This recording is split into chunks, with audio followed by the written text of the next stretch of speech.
వారిల్లు. Welcome to సంతోషం TV. Gajapati నగరం మండలం కెంగో గ్రామంలో ప్రాథమిక పాఠశాలను ప్రారంభించిన మంత్రి కొండపల్లి శ్రీనివాస్. ఆయన ఈ సందర్భంగా మాట్లాడుతూ విద్యాదానం మహాదానం అని అన్నారు. విద్యాదానం మహాదానం అని రాష్ట్ర ఎంఎస్ఎంఈ సెర్ప్ ఎన్ఆర్ఐ వ్యవహారాల శాఖ మంత్రి కొండపల్లి శ్రీనివాస్ అన్నారు. గజపతి నగరం మండలం కెంగువ గ్రామంలో సుమారు 55 లక్షల ఖర్చుతో నిర్మించిన మండల పరిషత్ ప్రాథమిక పాఠశాల భవనాన్ని మంత్రి శ్రీనివాస్ సోమవారం ప్రారంభించారు. ఈ భవన నిర్మాణానికి ఆర్థిక సహకారం అందించిన ప్రముఖ వ్యాపారవేత్త Keshav Kumar, round table India VRT 77 సంస్థను కృషి చేసిన వేద యువజన సంఘాన్ని, గ్రామస్తులను మంత్రి అభినందించారు. 77 అనే సంస్థ ప్రతినిధులందరికీ కూడా వేదిక మీద ఉన్న వాళ్ళు, లేని వాళ్ళు, రాని వాళ్ళు మొత్తం మీద సంస్థ బాడీ మొత్తానికి కూడా మా కెంగూరు గ్రామ ప్రజల తరఫున ఈ గ్రామంలో ప్రాథమిక పాఠశాల అనేది ఏదైతే ఉందో అది పూర్తిగా పెచ్చులుడిపోయి ఎన్నికలు జరగకపోవడమే పూర్తిగా ఈ మూల పడిపోయింది. ఇక రాజకీయంగా చూసుకుంటే లెక్కలు వేసుకొని బేరీజు వేసుకొని ఎక్కడో మూలుంది. దీనివల్ల మనం మంచి చేసిన ప్రతి ప్రజాప్రతినిధి కూడా నిర్లక్ష్యం చేసిన వైనం మనందరం కూడా చూస్తూనే ఉన్నాం. నాకు దీన్ని ఎస్టిమేట్స్ చేయించడానికి గవర్నమెంట్ అధికారులు చెప్పడం, అది ప్రభుత్వం వచ్చిన నెల రోజులు 2 నెలలు అయ్యింది. ప్రభుత్వం వచ్చిన 2 నెలల్లోనే ప్రభుత్వానికి చాలా బాధ్యతలు అప్పటికే ఉన్నాయి. ఎందుకంటే అప్పటికే మనం లోటు బడ్జెట్లో ఉన్నాము. ప్రభుత్వం ఇంకా సెటిల్ అవ్వలేదు. అమ్మా 2 నిమిషాలు ఆగండి. చూస్తే ఎలా ఉంది, మనం ఏం చేయాలి, ఏ రకంగా సహకారం చేకూర్చాలని నాకు తెలిసిన వాళ్ళందరినీ అడుగుతా ఉంటే నాకు మంచో చెడ్డో అవినాష్ నాకుతో మాట్లాడాలని అన్నారు. అయితే ఆయన ఒక ఇండస్ట్రియలిస్టు, మనకి విజయనగరంలో ఉన్నటువంటి ఎస్విఎన్ లీగ్ క్లాస్ తాలూకు అల్లుడు గారు. ఆయన నాతో మాట్లాడుతున్నప్పుడు ఆయన విజయనగరంలో ఉన్నటువంటి రౌండ్ టేబుల్ స్కూల్ ఒకటి ఓపెనింగ్ చేయాలి, ఆ స్కూల్ మేము కట్టి ఇంకా దాని ఆపరేషన్ చేయలేకపోయాము, దాన్ని మీరు ఎలాగోలాగా దాని వినియోగంలో తీసుకురావాలని గెలిచాను.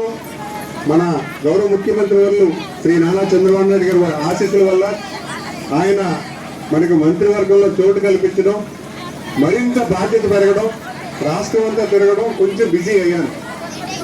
అయితే ఇక్కడ ఉన్న గ్రామస్తుల కుర్రోళ్ళు, అలాగే ఇక్కడ ఉన్న నాయకులు అందరూ కూడా వచ్చి, సార్ మా ఊరు రావాలి, మా ఊరిలో ఉన్న స్కూల్ చూడాలి, స్కూల్ పరిస్థితి చాలా దారుణంగా ఉందంటే నేను ఊహించలేదు.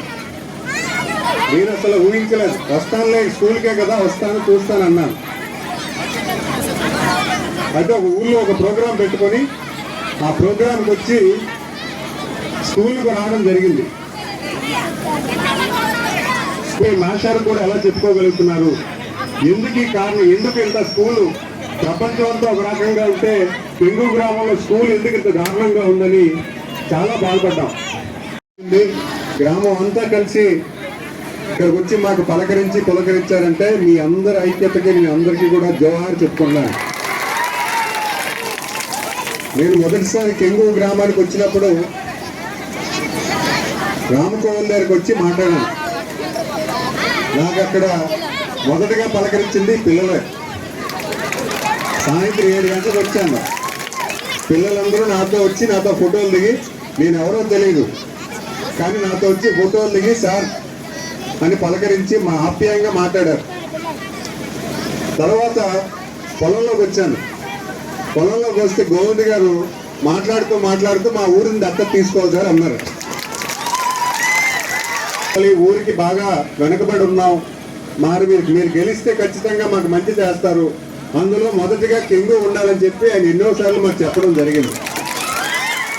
చేస్తున్నటువంటి ఆర్గనైజేషన్ మన ఊర్లో వేద ఎలాగైతే ఉందో అలాగే నగరాల్లో ఒక 9-10 మంది యువకులు కలిసి ఒక మంచి పని చేయడానికి నలుగురు కూడా కలిసికట్టుగా నిలబడి పనిచేసే పరిస్థితి. ఎందుకంటే ఈరోజు ఈ గ్రామంలో ఈ వేద యూత్ ఎవరైతే ఉన్నారో ఊరి కోసం, సమాజం కోసం, ఊర్లో ఉన్న ప్రజానికం కోసం ఎలాగైతే మంచిగా ఆలోచిస్తున్నారో అలాగే ఈ రౌండ్ టేబుల్ సంస్థ కూడా గ్రామీణ ప్రాంతంలో ఉన్నటువంటి మన ప్రాంతంలో అభివృద్ధి చేయాలని ముఖ్యంగా స్కూల్స్ కట్టాలని ఒక పెద్ద ప్రాజెక్టుతో వాళ్ళు వ్యవహరిస్తున్నారు. అయితే వాళ్ళకి అన్ని స్కూల్స్ వాళ్ళు కట్టలేరు, వాళ్ళకి ఎవరో దాత ఉండాలి. అలా వచ్చినటువంటి దాతే మన కేశవ్ గారు. ఆయనకు ఒక ఐటీ కంపెనీ ఉంది. ఐటీ కంపెనీ ఉండి చాలా చోట్ల వ్యాపారం చేస్తున్నారు. చాలా చోట్ల బిల్డింగ్లు కట్టి రెంట్కి ఇస్తూ ఉంటారు.